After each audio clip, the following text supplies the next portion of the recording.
میں نے ان کو کہہ دیا کہ میں پاکستان آ جاؤں گا، پھر آپ مجھے طالبان کے حوالے کر دو تاکہ وہ مجھے پھانسی دے دیں، ٹھیک ہے نا، کیونکہ آپ کے نزدیک میں تو واجب القتل ہوں۔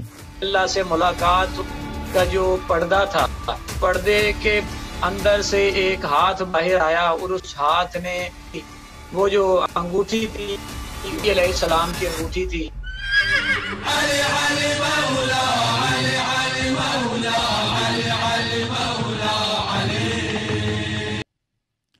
جی بسم اللہ بھائی صاحب، خیریت سے ہیں آپ؟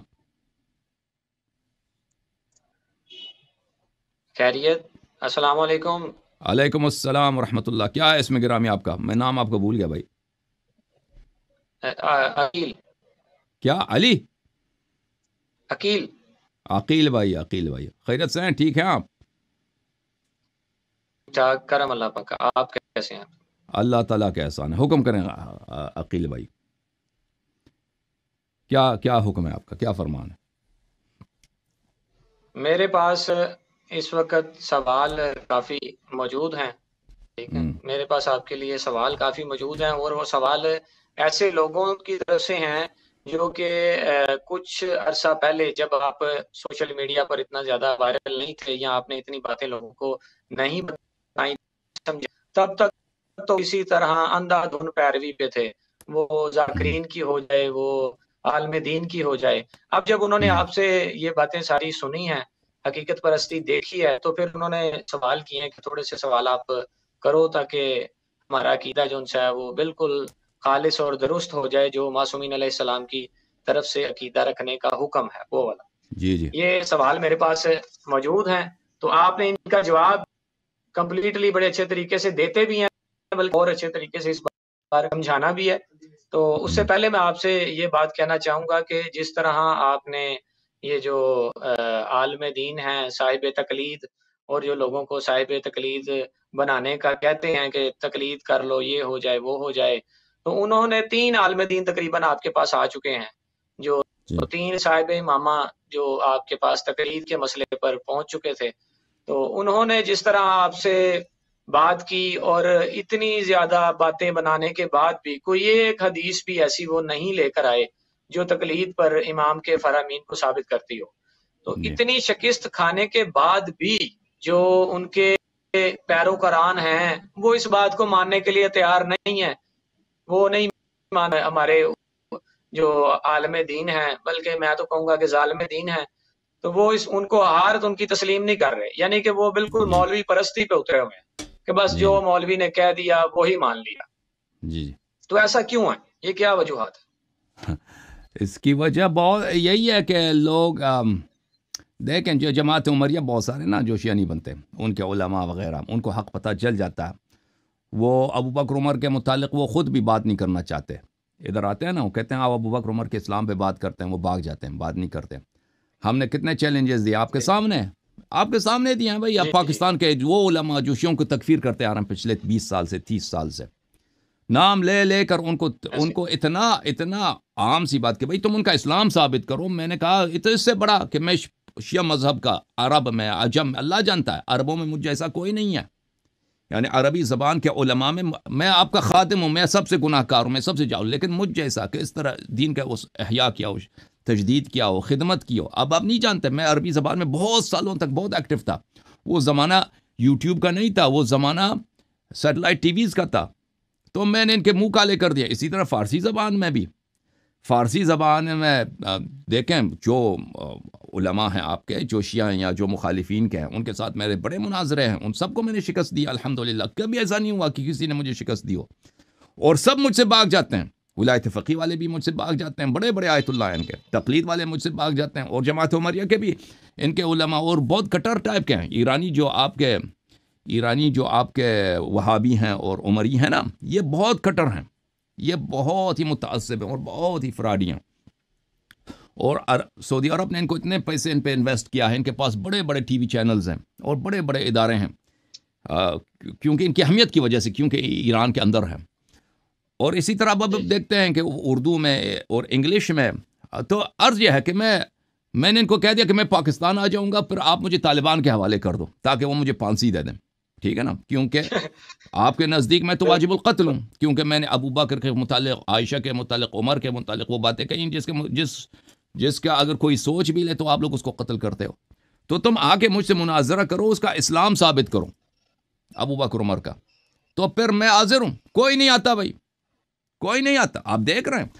تو اس کے باوجود یہ اگر اسلام ثابت نہیں کر سکتے تو پھر یہ شیعہ کیوں نہیں ہو جاتے؟ بات یہ نا. تو اس کی جواب وہی ہے کہ فرعون کا قوم انہوں نے دیکھا حضرت موسیٰ علیہ السلام کے معجزات کو، انہوں نے دیکھا کہ وہ موسیٰ کو شروع سے جانتے تھے، موسیٰ علیہ السلام کو، کہ موسیٰ کے سب معجزات صحیح ہیں. معجزات اس کے واقعا سب سحرہ جتنے جادوگر تھے وہ ایمان لائے، تو فرعون ایمان نہیں لایا، فرعون کا قوم ایمان نہیں آیا. اس نے الٹا حامان سے کہا تھا کہ میرے لیے ایک تخت بنا دو کہ میں آسمان پہ چلا جاؤں اور آسمان میں موسیٰ کے خدا کو میں ڈھونڈ لوں. تو آخر تک ایمان نہیں لائے. تو اس کی وجہ کیا ہے کہ وہ ایمان نہیں لائے؟ وہ ایمان نہیں لائے کیونکہ وہ لاپرواہ تھے، ان کو پرواہ نہیں تھا حق و باطل کا. وہ اپنے تعصب میں پسے ہوئے تھے. کچھ لوگ اپنے گھمنڈ میں پسے ہوئے ہوتے ہیں، کہتے ہیں ہمارا خاندان اسی راستے پہ چل رہا ہے، یہ کیسے ہم اس کو کیسے چھوڑ سکتے ہیں. تو اس لیے تو بہت سارے لوگ جو ہیں انہوں نے تقلید کو چھوڑ دیا ہے. اب حوزے میں علماء نے ایسے کم نہیں افراد، محققین جتنے حوزے میں بڑے علماء ہیں وہ جنہوں نے میری باتیں سنی وہ سب مجھ سے اگری کرتے ہیں کہ مرجعیت اور تقلید دونوں باطل ہیں. اور اللہ آپ کا بھلا کرے، بہت سارے مراجع کے متعلق میں نے بہت بڑے مراجع کے متعلق بھی یہ سنا ہے کہ وہ تقلید کو نہیں مانتے، لیکن وہ پنس گئے، ابھی پنس گئے. وہ نہیں کہہ سکتے دنیا داری میں اور ان کے رشتہ داروں کے سامنے، اپنے وکلاء کے سامنے، وہ اپنے جنہوں نے وہ خود بت بنایا اس کو نہیں توڑ سکتے. تو یہ مجھے ان کے متعلق بھی میں نے سنا ہے. تو عوام میں بھی بہت سارے لوگوں نے تقلید چھوڑ دی ہے، اس طرح نہیں ہے. لیکن اس طرح کے بہت سارے لوگ ہیں، ٹینز آف ملینز آف لوگ ہیں، کروڑوں کے حساب سے شیعہ عوام ہے. ان سب کو ایک دفعہ 6 مہینے کے اندر یا 1 سال کے اندر یا 2 سال کے اندر تبدیل کرنا یہ ناممکن بات ہے. بالخصوص کہ ہمارے کیا ہے، ہمارے ریسورسز محدود ہیں، اور مرجع والوں کا، تقلید والوں کے، ان کے ریسورسز بے حساب ہیں. سب مساجد ان کے ہاتھ میں، سب ممبر ان کے ہاتھ میں، سب ریلیجیس میڈیا ان کے ہاتھ میں. تو لازمی بات ہے کہ اس بات میں ٹائم لگے گا. لیکن مرجعیت ایک کھوکھلا بت ہے، مرجعیت ایک کھوکھلا بت ہے. جتنا ٹائم گزرتا جائے گا انشاءاللہ یہ بات، یہ میسج کہ اتباع صرف آپ نے اہل بیت علیہم السلام کی کرنی ہے. علماء کا کام ہے کہ عوام کو اہل بیت علیہم السلام کے کلمات سمجھائیں اور پہنچائیں. یہ میسج، اس کی حقانیت اوضح من الشمس ہے، اور تقلید کا بطلان اوضح من الشمس ہے. بدیہی ہے تقلید کا بطلان، دونوں باتیں بدیہی ہیں. تو اس کو یہ آہستہ آہستہ انشاءاللہ تبارک و تعالی یہ پھیلتا جائے گا. اور انشاءاللہ ہمیں امید ہے کہ یہ باطل، یہ شیطانی بت جس کا نام مرجعیت ہے، اور یہ بدعت اور یہ الحاد جس کا نام تقلید اور اجتہاد ہے، انشاءاللہ تبارک و تعالی یہ شیعوں کے درمیان سے یہ اپنا پردہ اور اپنا سایہ اور اپنا ظلمانی چہرہ دور کر دے گا انشاءاللہ. مزید سوال کریں بھائی. اور سوال اب میرا سب سے پہلا یہ کہ پاکستان میں ادھر ہمارے پاس جو سا ہے وہ ممبر پر ذاکرین اور جو کچھ خطباء بھی ایسے ہیں وہ جو معراج کا واقعہ بتاتے ہوگا آپ نے، معراج کے واقعہ آپ جو سا حدیث کے طور پر آپ رکھتے ہیں نا، جی یعنی کہ آپ اس کو مستند سمجھتے، ٹھیک ہے جی. معراج میں کیا ہو گیا؟ سوال کیا ہے؟ نہیں، میں نے کہا آپ معراج کے واقعے کو بالکل حقیقت سمجھتے ہیں، یعنی کہ آپ اس کی جو سند ہے اس کو بالکل ٹھیک سمجھتے ہیں. بالکل. کیوں؟ اصل معراج کے رسول اللہ صلی اللہ علیہ وآلہ وسلم عرش پہ گئے، یہ ایک بار نہیں کئی بار گئے. یہ تو ثابت ہے، یہ تو بلا شک بلا ریب ثابت ہے، بلا شک. اور جسم کے ساتھ گئے ہیں. بات وہ گئے تو ہیں، لیکن بات اس سے آگے یہی ہے کہ وہ جب معراج پر گئے ہیں تو پھر معراج پر انہوں نے یہ جو آگے والی بات بتاتے ہیں، معراج جو سمجھا رہے ہیں، بتا بھی رہے ہیں، اس سے آگے بتاتے ہیں کہ اللہ سے ملاقات کا جو پردہ تھا، پردے کے اندر سے ایک ہاتھ باہر آیا، اور اس ہاتھ نے اس ہاتھ میں انگوٹھی تھی. وہ جو انگوٹھی تھی علیہ السلام کی انگوٹھی تھی. جب سرکار نے نیچے آ کر مولا علی سے وہی انگوٹھی انہوں نے ہاتھ میں پہنی ہوئی تھی، تو اوپر اور نیچے بھی علی. تو یہ بات جو سی ہے مجھے تھوڑا سا سمجھائیے گا کیا دیکھیں شب معراج کے متعلق احادیث ہمارے کم نہیں ہے، بہت زیادہ ہیں۔ شیعہ مذہب میں معراج کے احادیث بہت زیادہ ہیں، اور معراج میں رسول اللہ صلی اللہ علیہ وآلہ وسلم نے 13 معصومین علیہ السلام کی زیارت کی ہے۔ اللہ تعالیٰ نے 13 معصومین ان کو دکھایا ہے، امیر المؤمنین علیہ السلام سے لے کر امام حجت علیہ السلام کو دکھایا۔ وہ اللہ کے عرش میں نور تھے، ان کو دیکھا ہے۔ یہ اس کی روایات بہت زیادہ ہیں، روایت ایک دو نہیں ہے، اس کی روایت بہت زیادہ ہے۔ تو اور اس کے علاوہ کہ اللہ تعالیٰ نے جس آواز کے ساتھ خطاب کیا ہے پیغمبر صلی اللہ علیہ وآلہ وسلم کا، وہ آواز لب اللہجہ جو تھا حضرت سید المسلمین یعقوب الدین امیر المؤمنین علیہ السلام کا تھا، اس کی بھی روایت ہے، زیادہ نہیں ہے، روایت ہے۔ لیکن یہ جو کہ پردے کے پیچھے سے ہاتھ آیا ہے، اس میں انگوٹھی ہے، یہ اس میں آدھا سیب والا قصہ وغیرہ، یہ عوام میں مشہور ہے، میں نے کتاب میں نہیں دیکھا اس کو، ٹھیک ہے نا، میں نے کسی کتاب میں نہیں دیکھا۔ اللہ یاری صاحب بات تو وہی ہو گئی، پیچھے سے آواز آ گئی یا انگوٹھی آئی تو پھر وہیں آ گئی، اس میں دیکھا نہیں ہے تو پھر انگوٹھی کا اس میں تو کوئی بڑی بات نہیں، ایک انسان کی آواز۔ انگوٹھی والی کو میں نے کسی کتاب میں نہیں دیکھا، میں نے صرف عوام سے سنا ہے، ہو سکتا ہے کسی کتاب میں ہو، لیکن مجھے وہ دیکھنا پڑے گا، سرچ کرنا پڑے گا اس کے لیے۔ لیکن میں نے عرض کیا کہ یہ بہت ہاں، میں اس کی تصدیق نہیں کر سکتا جی۔ یعنی کہ آپ سمجھتے ہیں کہ اس طرح ہو سکتا ہے، بلکہ ہوگا کہ جو پردہ معراج میں جب سے وہ بے شک مولا علی علیہ السلام کی انگوٹھی اور آواز تو لے جائیے ہی، تو متواتر تو آپ یہی بتا رہے ہیں۔ انگوٹھی کا میں نہیں کہہ سکتا، آواز کا ہے، آواز اللہ نے خلق کیا تھا، وہ آواز وہ امیر المؤمنین علیہ السلام نہیں بول رہے تھے، وہ اللہ بول رہا تھا، لیکن اللہ کی اپنی آواز نہیں ہے۔ اللہ چاہے جس آواز کو خلق کرے نا، آواز اللہ جب بولتا ہے تو زبان کے بغیر، حنجرے کے بغیر، سانس کے بغیر، اللہ تعالیٰ پیپڑوں کے بغیر اللہ تعالیٰ آواز کو، ساؤنڈ کو خلق کرتا ہے۔ اب اللہ تعالیٰ نے وہ ساؤنڈ خلق کیا ہے جو امیر المؤمنین، وہ تو ہر ساؤنڈ خلق کر سکتا ہے اللہ چاہے، اس نے وہ ساؤنڈ خلق کیا ہے، ساؤنڈ ہاں، جو امیر المؤمنین علیہ السلام کے لہجہ اور ان کی آواز کی جو ٹون، ہر شخص کی آواز کی ایک ٹون ہوتی ہے، خاص پچ ہوتا ہے، اسی کے مطابق اسی جیسا خلق فرمایا، ٹھیک ہے نا۔ اس طرح نہیں ہے کہ امیر المؤمنین علیہ السلام اللہ بن گئے تھے اور اللہ کی وہ روپ میں، یا اللہ اس طرح اللہ اس میں حلول کر کے ان سے بات کر رہے تھے۔ تو امیر المؤمنین علیہ السلام جو ہے رسول اللہ صلی اللہ علیہ وآلہ وسلم سے ان کا درجہ پائن ہے۔ ہمارے روایات میں ہے کہ کبھی بھی کسی شخص کو رسول اللہ صلی اللہ علیہ وآلہ وسلم سے برتری نہ دینا، وہ افضل ہیں۔ اور اللہ تعالیٰ تو کسی سے قیاس ہی نہیں ہے۔ امیر المؤمنین علیہ السلام نہیں تھے، کچھ بھی نہیں تھے، ذرہ بھی نہیں تھے، اللہ نے ان کو خلق کیا ہے۔ علی علیہ السلام کی جو سی انبیاء سے فضیلت ہے، اس کے بارے میں کیا؟ وہ تو افضل ہیں، اس میں شک نہیں ہے۔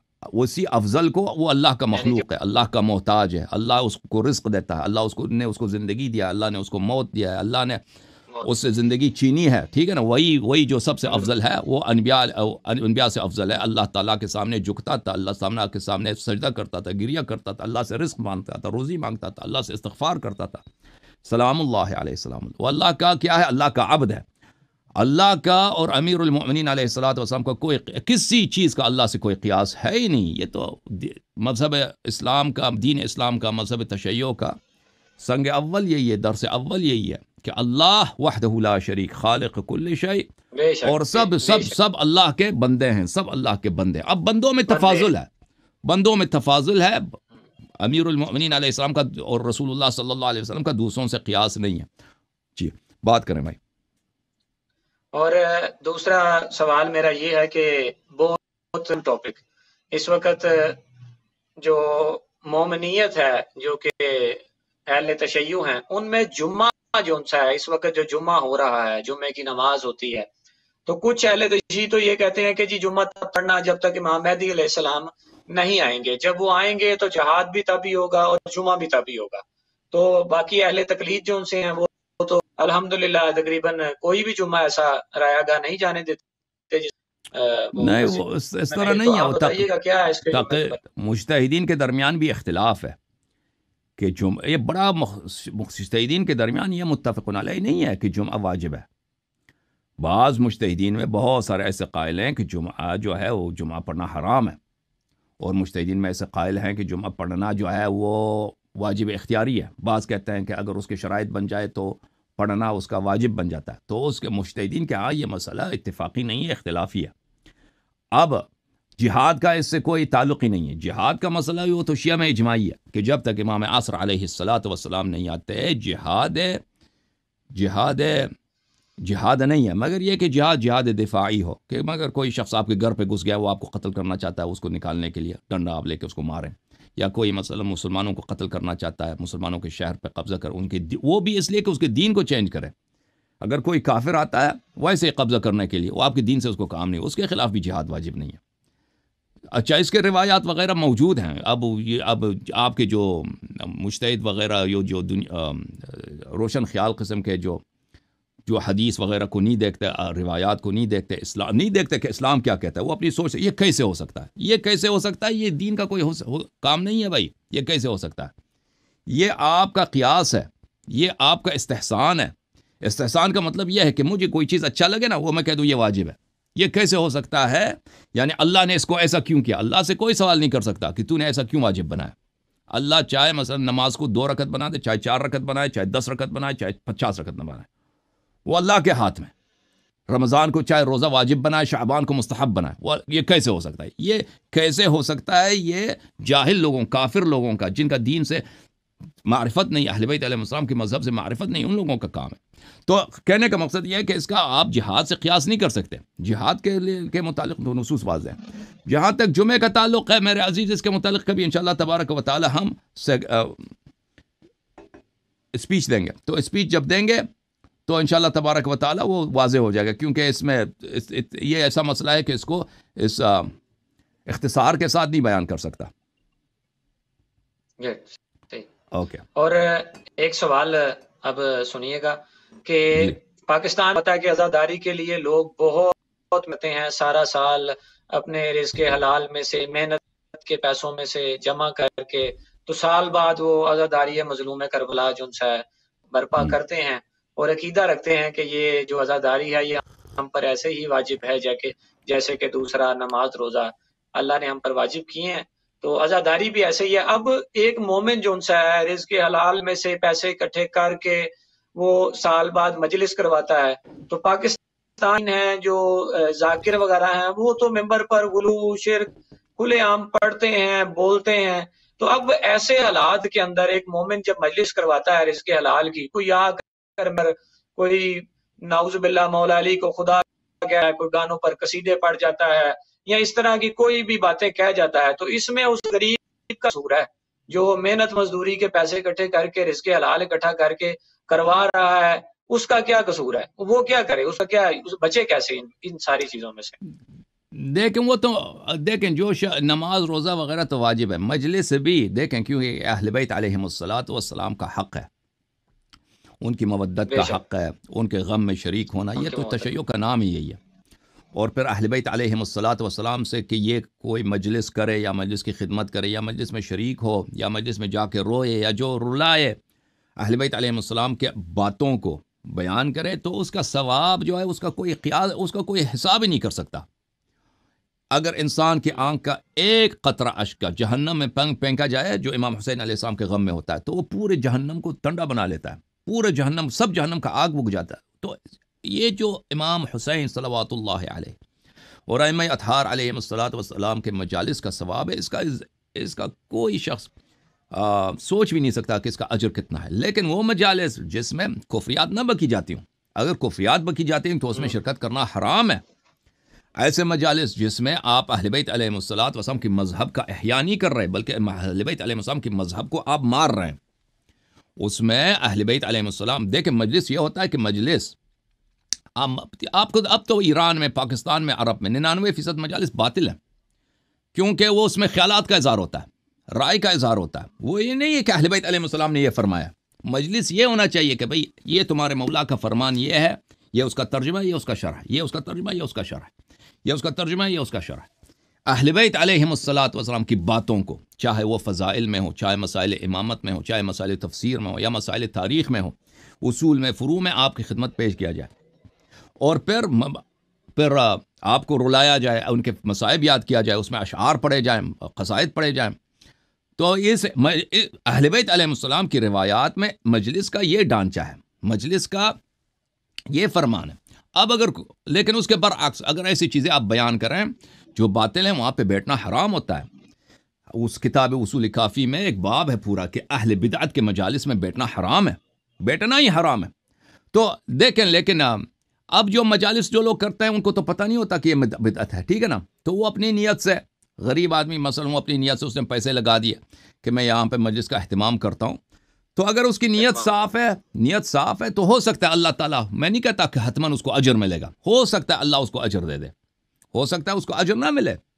مثلا ایک جماعت عمری کا آدمی ہے, وہ اپنی نیت سے کوئی مسجد بنا لیتا ہے, اس کی نیت تو یہی ہے کہ میں مسجد بنا دوں. اب اس کا کوئی اجر ہے؟ اس کا نیت تو تھا کہ میں اللہ کے لیے مسجد بنا رہا ہوں. یا مثلا کوئی کرسچن ہے, اس کی نیت یہی ہے کہ میں اللہ کے لیے, جیزس کے لیے, عیسیٰ علیہ السلام کے لیے وہ بنا رہا ہوں, کوئی گرجا گھر بنا رہا ہوں.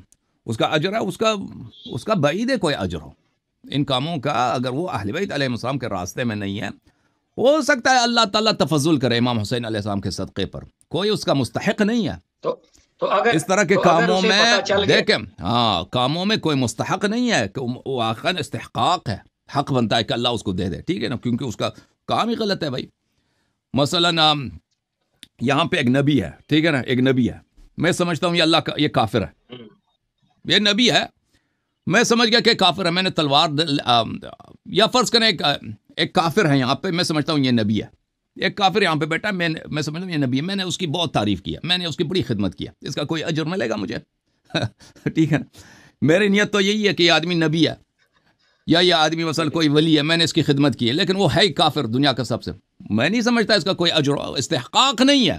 اگر اللہ نے دیکھا کہ بھئی یہ آدمی جاہل تھا, یہ آدمی معذور ہے, اس کو پتہ نہیں تھا, اپنے کرم سے کچھ دے دے تو دے دے, وَإِلَّا استحقاق یہاں پر کہ کسی کا حق بنتا ہو کہ میں نے اپنے بھئی میں سمجھ رہا تھا کہ یہ آدمی بڑا اچھا آدمی ہے, لیکن وہ تو سب سے بڑا کافر نکلا, میں اتنی عرصے تک اس کا خدمت کرتا رہا, اس کا اجر ہوگا اللہ کے سامنے مجھے بلا شک بلا ریب حق نہیں بنتا. اللہ اپنی بارگاہ سے کوئی کرم کر دے تو الگ بات ہے. جی تو اس کے بعد جب اب پتہ چل گیا نا, آپ نے تو سب کچھ سمجھا دیا, آپ نے سب کچھ کھول کے رکھ دیا سامنے, تو اس کے بعد بھی اگر کوئی مومن پھر ان کو غلو کرنے والوں کو اپنی مجلس میں بلاتا ہے تو پھر اس کے اوپر کیا حد لگے گی؟ یہ بلا شک بلا ریب اس کی مثال یہی ہے کہ وہ امام حسین علیہ السلام پہ تیر چلاتا ہے.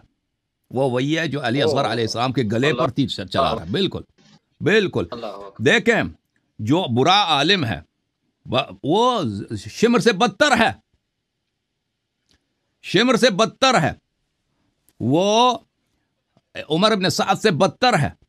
عمر ابن سعد, شمر, یہ لوگ وہ بدن پہ تیر چلائیں, آپ کے علماء وہ ایمان پہ تیر چلاتے ہیں. اور یہ میرا کلام نہیں, امام حسن عسکری علیہ السلام کا فرمان ہے کہ جو شیعہ علماء کے روپ میں آ کر شیعہ عوام کے عقائد تباہ کر لیتا ہے, ان کو دین سے دور کر لیتا ہے, تو وہ یزید کے لشکر اور عمر ابن سعد کے لشکر اور عبید اللہ ابن مرجانہ کے لشکر سے وہ بدتر ہیں. تو اگر آپ انہی ایسے لوگوں کے ساتھ دے دیں کہ وہ آ کے شیعوں کو مزید کافر بنا دیں, اہل بیت علیہ السلام سے دور کریں, دیکھیں تو لازمی بات ہے کہ آپ کی مثال وہی ہوگا شمر کا, بلکہ شمر سے بھی بدتر. تو آپ کی خدمت میں عرض یہ ہے کہ دیکھیں روایات میں موجود ہے, رحم اللہ احیو امرنا رحم اللہ من احیا امرنا, او شیعو ہمارا ساتھی بنو, ہمارا ناصر بنو, ہمارے مذہب کا احیاء کرو, اللہ اپنا رحمت نازل کرے اس شخص پر جو ہمارے عقائد کو, ہمارے فضائل کو, ہماری باتوں کا احیاء کرتا ہے. آپ ان کے احیاء کا یا مطلب کیا, یہ جو باتیں لوگ بھول چکے ہیں. کتاب سلیم ابن قیس متروک, اصول کافی متروک, فضائل کتاب الحجہ کافی کی متروک, بحار الانوار کا کتاب الامامہ متروک, یہ سب اتنے فضائل بے شمار, اتنے معجزات, اتنے کرامت, اور سب صحیح, یہ متروک, فراموش شدہ. علماء بھی اس کو کبھی زندگی میں ہاتھ نہیں لگاتے, چھوٹے علماء کو تو چھوٹے مراجع بھی ان کو ہاتھ نہیں لگاتے. ٹھیک ہے نا, ان کا احیاء کرو, ان کو عوام تک پہنچا دو, پھر مخالفین تک پہنچا دو, دنیا والوں تک پہنچا دو. احیاء یہ ہوتا ہے, مجلس کس کے لیے ہوتا ہے؟ احیاء کے لیے ہوتا ہے. کس چیز کا؟ دوبارہ زندہ کریں وہ چیز جو فراموش ہو چکا ہے, وہ چیز جو متروک ہو چکا ہے, اس کو دوبارہ سامنے لے کے جائیں, لوگوں کے ذہنوں میں اس کو زندہ کریں, لوگوں کے سینوں میں اس کو زندہ کریں. مجلس اس لیے ہوتا ہے, مجلس اس لیے نہیں ہوتا انٹرٹینمنٹ کے لیے کہ آپ کو مزہ دیا جائے. وہ غلط باتیں، باطل باتیں، جس کے کہنے والے پہ اہل بیت علیہ السلام لعنت کرتے ہیں، وہ غلط باتیں آپ لوگوں کو بتائیں. جی سر. تو اب یہ محرم سفر گزرا ہے، ربیع الاول گزر چکا ہے، آپ کو پتا ہے کہ یہ ایام شہادت پاک سیدہ سلام اللہ علیہ ہیں، اور اس کے بعد جو جیسے ہی رجب شعبان کا مہینہ آئے گا تو رجب اور شعبان کے مہینے میں جو آئمہ علیہ السلام کی آمد کی خوشی ہے وہ بہت پاکستان میں منائی جاتی ہے. تو اس خوشی کے اندر، اس جشن کے اندر جو کہ معصومین علیہ السلام کی ہے، اس میں لوگ اہتمام کرتے ہیں ڈھول، دمال، آتش بازی، اس طرح کی چیزیں جو کہ استعمال کی جاتی ہیں. تو کیا جشن معصومین جو ان کی آمد کا، جو ان کی ظہور، جو ان کا اس زمین پر ہم پر جو آئے ہیں ان کی خوشی منانا، اس میں اس طرح کی چیزوں کو لے کر آنا، اس طرح کی چیزوں کو شامل کرنا، وہ کچھ تھوڑا بہت اجازت ہے، یا جس طرح آپ نے پہلے جواب دیا ہے یہ بھی اسی طرح ہی؟ نہیں، ڈول دیکھیں، ڈول جو ہوتا ہے پرانے زمانے میں امیر المومنین علیہ السلام کے لشکر میں، امام حسین علیہ السلام کے لشکر میں ڈول بجاتے تھے. وہ پرانے زمانے میں جنگ کے موقع پہ ڈول بجاتے تھے. تو ڈول سے منع نہیں ہے، مگر وہ شخص جس کا کام ہی ڈول بجانا ہے، مثلا وہ فسق کے مجالس میں جا کے ڈول بجاتا ہے، اس کو لعنت کی گئی ہے. وہ طبلے والے ہوتے ہیں نا، وہ جا کے وہ ناچتے ہیں وغیرہ، وہ اس طرح فسق کے مجالس میں ان چیزوں کی منع ہے. ویسے اگر آپ ڈول بجائیں، اسے ڈول بجانے سے منع نہیں ہے. اور مثلا جو بھی خوشی کا جو جائز اور فرح کا، سرور کا اظہار کر، وہ بشرط فی نفسی جائز ہو. مثلا کوئی شراب نہ پیے، شراب کا مجلس بنا دیں، شراب کا تحفہ بھیج دیں، بھائی کہ نستجیر باللہ ولادت کا ایام ہے، وہ تو آدمی کافر ہوگا اس طرح. لیکن جو چیز فی نفسی جائز ہے، مثلا آتش بازی جو ہے، فائر ورکس، یہ جائز ہے. یہ کوئی حرام تو نہیں ہے. فائر ورکس کر سکتے ہیں. ہاں بالکل، فائر ورکس حرام نہیں ہے. فائر ورکس آپ کر دیں. یہ ہے کہ مومنین اس میں اسراف نہ ہو، اس میں کسی مومن کا، کسی مسلمان کا نقصان نہ ہو. یا مثلا وہ چراغاں کر دیں، اپنے گھر پہ چراغ لگا دیں، امام بارگاہ پہ چراغ لگا، یا مومنین کو اچھے اچھے کھانے دے دیں، اچھے اچھے شربتیں پلائیں، تحفے دے دیں، مثلا اچھا لباس دے دیں. اس میں کوئی منع، یہ جتنا خوشی منائے جائے. لیکن دمال کے بارے میں بتائیں. اصل چیز جو ہے نا احیاء ہے عزیزو، اصل چیز احیاء ہے. اہل بیت علیہ امام الزمانہ علیہ السلام جس چیز سے راضی ہوتے ہیں، جس سے ان کو نصرت ہوتی ہے، امام عصر علیہ السلام کے لشکری اس سے بڑھ جاتے ہیں. امام زمانہ علیہ السلام کے شیعوں کی تعداد میں اس سے اضافہ ہوتا ہے. وہ یہ ہوتا ہے کہ اب احیاء کریں ان کے تعلیمات کو، امیر المؤمنین علیہ السلام کے تعلیمات کو، ائمہ طاہرین علیہ السلام کے تعلیمات کو، ان کے احادیث مبارکہ کو. ان کے تعلیمات کیا ہیں؟ مجتہدین کے فتاوے نہیں ہیں. یہ بکواس، یہ فراڈ. مجھے تو اتنا غصہ آتا ہے حوزے پر، علماء پر، کہ ان کے فراڈ اور ان کی روسیاہی. دیکھیں یہ جو علوم بتاتے ہیں نا حوزے میں، ان کا دین سے تعلق ہی نہیں ہے. دین سے کوئی تعلق نہیں ہے. اہل بیت علیہم السلام کا ایک ورثہ ہے میرے عزیزو، ان کے روایات، ان کے احادیث. عالم کا کام ہے اہل بیت علیہ السلام کے فرامین. میں آپ کو غلط بتا رہا ہوں، تم خود سوچو. اہل بیت علیہ السلام کے فرمان، کہ انہوں نے کیا کہا ہے، ان کے تعلیمات کیا ہیں، یہ لوگوں میں عام کرو، لوگوں میں پھیلاؤ. دین اسی کا نام ہے، تشیع اسی کا نام ہے. تو یہ سب سے اہم چیز ہے. دیکھیں سب سے اہم چیز یہ ہے کہ ان کے مذہب کے متعلق اگر کوئی شبہات، نواسب پھیلاتے ہیں، ان کا جواب دیا جائے، ان کا منہ کالا کیا جائے، تاکہ کبھی کسی شیعہ نوجوان کو اس کے دل میں کبھی شک نہ پڑے. کیونکہ شیعہ سب تو ایک نہیں ہوتے نا علم کے لحاظ سے. بہت سارے شیعہ ایسے ہوتے ہیں کہ ان کا علم کم ہوتا ہے، وہ نواسب ان کو سناتے ہیں تو ہو سکتا ہے ان کے دل میں شک پڑ جائے. تو شیعہ عالم کو کہہ رہے ہیں، ہاں شیعہ عالم کا کام ہے، آپ شیعت خراب کر رہے ہیں. شیعہ عالم کا کام ہے کہ نواسب کے شکوک کا جواب دیں، ان کا منہ کالا کر دے، اور پھر اہل بیت علیہم السلام کے فرامین کو کسی بھی مسائل پہ، چاہے دیکھیں ہمارے گھریلو مسائل ہیں، بھائیوں میں جھگڑا ہوتا ہے، رشتہ داروں میں جھگڑا ہوتا ہے، کاروبار میں مومنین میں اختلاف آ جاتا ہے، اس لیے کہ اہل بیت علیہ السلام کے نہیں معلوم، ہمیں اقدار نہیں معلوم، ان کا اخلاق نہیں معلوم، ان کے فرامین کا نہیں معلوم، کوئی ان کو پڑھتا نہیں، کوئی ان کو سناتا نہیں. اور پھر دیکھیں دنیا میں لوگ ابھی وہ مختلف مذاہب کے پیچھے پڑتے ہیں. اہل بیت علیہم السلام کا اتنا نور ہے، ان کے فرمان میں، ان کے کلام میں اتنی حکمت ہے کہ اس کا کوئی حد و حصر ہی نہیں ہے. اگر یہ انوار کے دروازے ہم دنیا والوں کے لیے کھول دیں، اللہ جانتا ہے کہ کتنے لوگ اہل بیت علیہم السلام کے والہ و شہیدہ ہو جائیں گے. وہ اہل بیت علیہ السلام، جس طرح آپ اور ہم امیر المؤمنین اہل بیت علیہ الصلوۃ والسلام کا نام سن کر ہمارے آنکھوں پہ آنسو آ جاتا ہے، اس طرح دنیا میں بہت سارے اور مزید لوگ دنیا کے مختلف کونوں میں ایسے شیعہ پیدا ہو جائیں گے انشاءاللہ تبارک و تعالی۔ یہ تو شیعہ عوام کا کام ہے اور شیعہ علماء کا کام ہے کہ اس مہم کو، کہ ہم نے امیر المؤمنین علیہ الصلوۃ والسلام کا جو بیرق ہے، ان کا جو علم ہے، ان کا جو جھنڈا ہے ہدایت کا، اس کو پوری دنیا کے لیے بلند کرنا۔ اس کا مطلب یہ نہیں کہ کپڑا بہت خریدنا ہے بہت بڑا اور ڈنڈا بہت بڑا خریدنا ہے، نہیں، اس کا مطلب یہ ہے کہ ان کی تعلیمات کو، ان کی ہدایت کو عام کیا جائے، پہنچایا جائے۔ جی بسم اللہ، مزید بولیں۔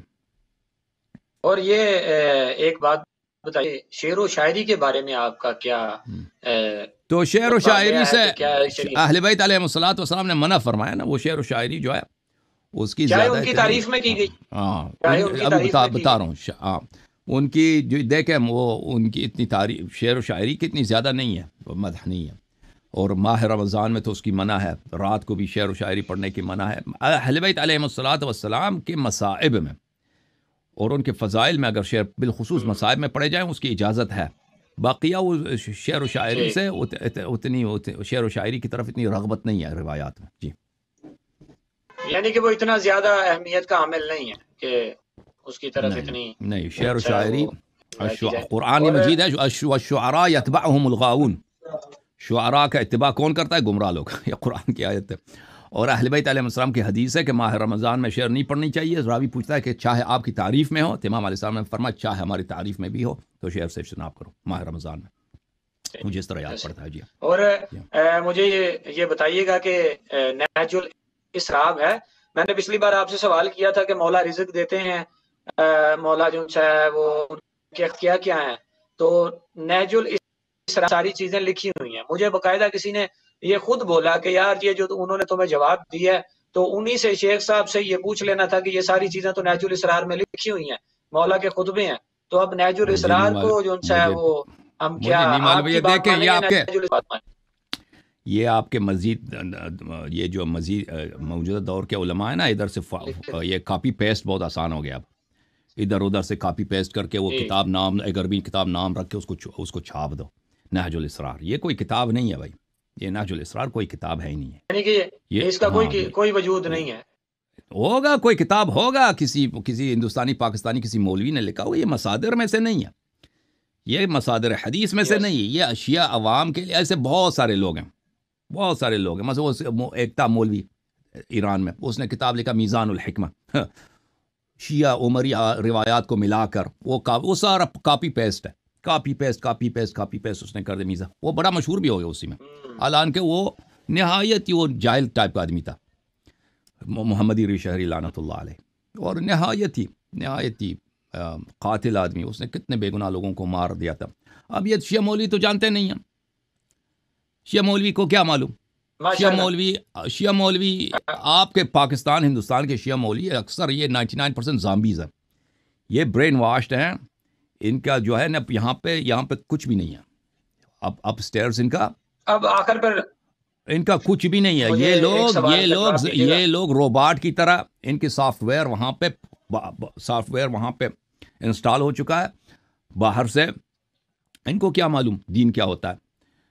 ان کے سامنے وہی جو ان کو برین واش کیا گیا کہ نہج میزان الحکمہ اچھی کتاب ہے، ان کو بس یہی لگ گئے کہ میزان الحکمہ اچھی کتاب ہے، میزان الحکمت ہے، نہج الاسرار ہے، اور جو ان کے مجتہدین کی کتابیں لکھی ہوئی ہیں بس وہی پڑھی جاؤ، بس یہی ہے نا ان کا۔ تو میں نہیں کہتا نہج الاسرار برا کتاب ہے، مجھے نہیں معلوم، نہج الاسرار میں نے نہیں دیکھا، ہو سکتا ہے اچھی کتاب ہو، لیکن یہ موجودہ دور کے علماء نے لکھا نا، یہ لکھتے ہیں کچھ ترجمہ کر کے عوام پہ سامنے پیش کرتے ہیں، یہ کوئی شیعہ مصادر میں سے نہیں ہے، مصادر اولیہ یا ثانویہ میں سے نہیں ہے۔ مصدر یہ ہے، مثلا کتاب کافی مصدر ہے، من لا یزال الفقی مصدر ہے، کتاب کمال الدین مصدر ہے، یہ مصادر ہیں، ٹھیک ہے نا۔ اور اس کے بعد مصادر ثانویہ ہے، جیسے کتاب وسائل الشیعہ ہے، بحار الانوار ہے، کتاب مستدرک الوسائل ہیں، اور اس کے بعد جو موجودہ دور کے علماء یہ کتابیں لکھتے ہیں، وہ انہی کتابوں سے لے کر انہی کتابوں سے لے کر کچھ اپنے سے شاید غلط بھی ملاتے ہوں گے، تو یہ دیکھنا پڑے گا کہ اس کتاب میں کیا لکھا ہے۔ میں نے اس کتاب کا صرف نام سنا ہے، وہ بھی پاکستانیوں سے سنا ہے، میں نے دیکھا نہیں اس کو۔ جی میں آخر پر ایک سوال ہے، آپ نے مجھے اتنا ٹائم دیا ہے، بہت شکریہ آپ کا۔ آخر پر یہ ایک سوال ہے، اور میرے سوال سارے وہی ہیں جو اس وقت بیسک مسئلے ہیں۔ راہب ایک ہے، امام کا کوئی چاہنے والا ہے سمجھ لیں، یا جس طرح بھی تاریخ میں بتایا جاتا ہے کہ وہ امام کے پاس آتا ہے، ان سے پہلے تو وہ نبی کے پاس، سرکار کے پاس جاتا ہے صلی اللہ علیہ وآلہ وسلم کے پاس، تو سوال کرتا ہے کہ مجھے بیٹے، میرے پاس اولاد نہیں ہے، اولاد چاہیے، تو سرکار لوہے محفوظ پر مطالعہ کر کے کہ تمہارے پاس اللہ نے تمہیں کوئی بھی اولاد نہیں کی، تو وہاں سے رنجیدہ ہو کے باہر نکلتا ہے، تو جیسے ہی وہ مسجد کے باہر پہنچتا ہے تو امام علیہ السلام وہاں کھیل رہے ہیں، تو امام کو اپنا مسئلہ بتاتا ہے، اس کے بعد امام اسے 7 بیٹے عطا کرتے ہیں، یعنی کہ اللہ سے 7 بیٹے لے کر دیتے ہیں، پھر وہ بیٹے کربلا میں بھی شہید ہوئے، یہ سارا ہمیں واقعہ بتایا جاتا ہے، لیکن ان 7 بیٹوں کا آگے کوئی نام یا اس طرح کی کوئی چیزیں آگے نہیں مل رہی ہیں، تو آپ مجھے یہ بتائیے گا کہ کیا یہ حقیقت میں ایسا ہے بھی ہے یا نہیں ہے؟ میں نے تو نہیں دیکھا بھائی، میں نے مقاتل بڑے پڑھے ہیں پاکستان میں تو یہ مشہور ہے۔ ہاں مقاتل میں نے جو عربی مقاتل ہے نا، بحار الانوار کا مقتل ہے، اس طرح کے مقاتل وہ تو میں نے بڑے پڑھے ہیں، اس میں تو یہ میں نے نہیں دیکھا، میں نہیں کہتا نہیں ہے، دیکھیں ایسے مقاتل ہیں جو غیر مشہور ہیں، مثلا وہ صفویہ کے زمانے میں لکھی گئی ہیں، اور وہ مقاتل جو صفویہ کے زمانے میں اور قاجار کے زمانے میں، دیکھیں ایران میں 2 بادشاہت تھے نا، پہلے صفویہ تھا، پھر صفویہ کے بعد نادر افشار آیا، نادر افشار نے دہلی فتح کیا، اور پھر نادر افشار کے بعد ایران میں قاجار کی حکومت آئی ہے، آغا محمد خان قاجار، وہ 150 سال انہوں نے ایران پہ حکومت کیا، پھر قاجار کے بعد پہلوی حکومت آئی، تو قاجار کے زمانے میں اور صفویہ کے زمانے میں وہ فارسی میں ایسے مقاتل لکھے گئے جو وہ مقاتل میں ایسی چیزیں ہیں، لیکن اکثر یہ ہوتا ہے کہ وہ اپنے مصادر نہیں بتاتے کہ انہوں نے کہاں سے لیے ہیں، تو ہو سکتا ہے ان مصادر میں ہو، دیکھیں جو میں نہیں کہتا یہ غلط واقعہ ہے یا یہ جھوٹ ہے، میں نے اس کو نہیں دیکھا، میں نے جو کتابیں پڑھی میں نے اس میں نہیں دیکھا، ہو سکتا ہے یہ غیر مشہور غیر معروف مقاتل میں موجود ہو، بہرحال میں نے اس کو نہیں دیکھا۔ جی آغا صاحب بات سنیے گا ذرا، آخر پر یہ سے بات کر رہا ہوتا ہوں نا تو کافی لوگ مجھے بھی لکھ دیتے ہیں کہ یار یہ پوچھو، تو میں یہ پوچھنا یہ چاہتا ہوں کہ ذاکر جو محرم میں گریہ کے لیے امام حسین پر آنسو بہانے کے لیے جو مصائب پڑھتے ہیں، ان میں سے کافی ایسے مصائب جو ہم سنتے ہیں وہ کچھ سمجھاتے ہیں کہ وہ کس طرح کا تلفظ اور کس طرح کے الفاظ منسوب کرتے ہیں امام حسین کے لیے، پاک بیبیوں کے لیے، اور جو امام حسین کے اصحاب ہیں ان کے لیے، تو اگر کوئی انسان اس طرح کے مجلس میں آ کر اوٹ پٹانگ مصائب بول دیتا ہے صرف رلانے کے لیے کہ رو لو پیٹ لو، یہ اس طرح کی باتیں جو ان سے کہا جاتا ہے، تو اس کا کیا ویلیو کیا ہوگی؟ یہاں کہاں سے جو کہ بالکل اہل بیت کے لکھے ہوئے ہیں وہ پڑھیں جو خالص ہیں؟ میں نے اپنے کانوں سے وہ مشہور ذاکرین کی زبان سے بہت ساری ایسی باتیں سنی ہیں، میں نے 2-3 دفعہ سنا تھا مجالس سن کے کہ بولتے کیا،